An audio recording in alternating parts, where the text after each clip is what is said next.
लोकसभा चुनाव परिणामों के बाद बदली हुई बयार में देश के सबसे बड़े राजनीतिक सूबे उत्तर प्रदेश में उपचुनाव होने वाले हैं। ये उपचुनाव योगी आदित्यनाथ के लिए कई मायनों में अलग होने वाले हैं। प्रदेश में मजबूत सरकार होते हुए भी वे संगठन के स्तर पर चुनौती का सामना कर रहे हैं।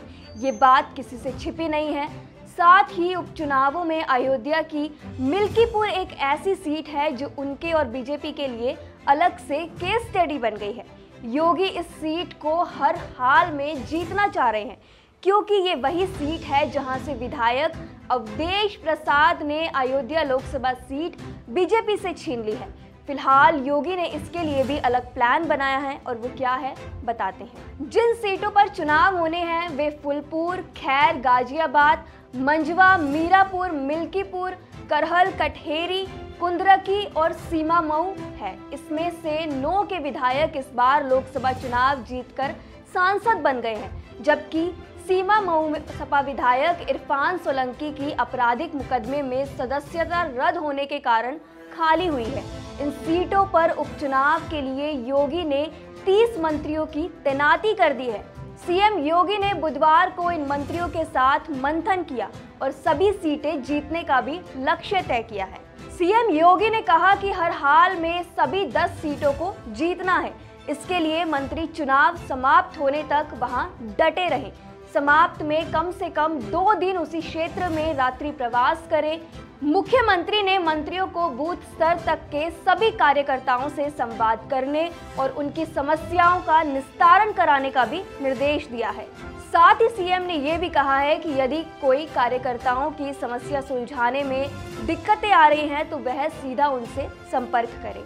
आपको बता दें कि अयोध्या की मिल्कीपुर एक ऐसी सीट है जिसे योगी हर हाल में जीतना चाह रहे हैं।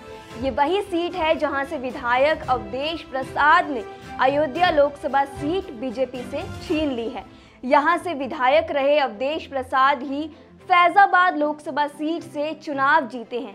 इसलिए बीजेपी मिल्कीपुर सीट छीनने की कोशिश में जुटी है। इसलिए इस पर 4 मंत्रियों के अलावा संगठन से भी बड़े नेताओं को चुनाव की कमान सौंपी गई है। मिल्कीपुर सीट की जिम्मेदारी सूर्य प्रताप शाही, मयंकेश्वर शरण सिंह, गिरीश यादव और सतीश वर्मा को दी गई है। अन्य सीटों पर मंत्रियों की तैनाती की बात की जाए तो करहल सीट पर जयवीर सिंह, योगेंद्र उपाध्याय, अजीत पाल सिंह, कटेहरी सीट पर स्वतंत्र देव सिंह, संजय निषाद, दयाशंकर मिश्र दयालु, सीसामऊ सीट पर सुरेश खन्ना, नितिन अग्रवाल, फुलपुर सीट पर दयाशंकर सिंह व राकेश सचान, मंझवा सीट पर अनिल राजभर, आशीष पटेल, रविंद्र जायसवाल, रामकेश निषाद, गाजियाबाद सदर सीट पर सुनील शर्मा, ब्रिजेश सिंह, कपिल देव अग्रवाल, मीरापुर सीट पर अनिल कुमार, सोमेंद्र तुमार, केपी मलिक, खैर सीट पर लक्ष्मी नारायण चौधरी, संदीप सिंह, कुंदरकी सीट पर धर्मपाल सिंह, जेपीएस राठौर, जसवंत सैनी और गुलाब देवी को जिम्मेदारी दी गई है। उधर इंडिया गठबंधन ने भी उपचुनाव के लिए कमर कस ली है। ताजा जानकारी यही निकलकर सामने आई है कि लोकसभा चुनाव में मिली अपार सफलता के बाद अब उत्तर प्रदेश विधानसभा उपचुनाव में सपा कांग्रेस साथ लड़ेगी। उत्साही सूत्रों ने तो यहां तक दावा कर दिया है कि सपा 7 और कांग्रेस 3 सीटों पर उपचुनाव लड़ेगी। यह भी बात सामने आई है कि 21 जुलाई को कांग्रेस ने लखनऊ में जिला अध्यक्षों की बैठक बुलाई है। जिन जिलों में विधानसभा चुनाव होने हैं उनसे चर्चा होगी बैठक में और साथ ही एजेंडा भी तय किया जाएगा। एक्सपर्ट्स का मानना है कि ये कांग्रेस के लिए सही समय है जब वो अपने संगठन को भी जिंदा कर सकती है और यह उपचुनाव उसके लिए कार्यकर्ताओं में जोश भरने का भी मौका लेकर आया है। फिलहाल अब ये देखना और दिलचस्प होगा कि कौन किस पर भारी पड़ेगा।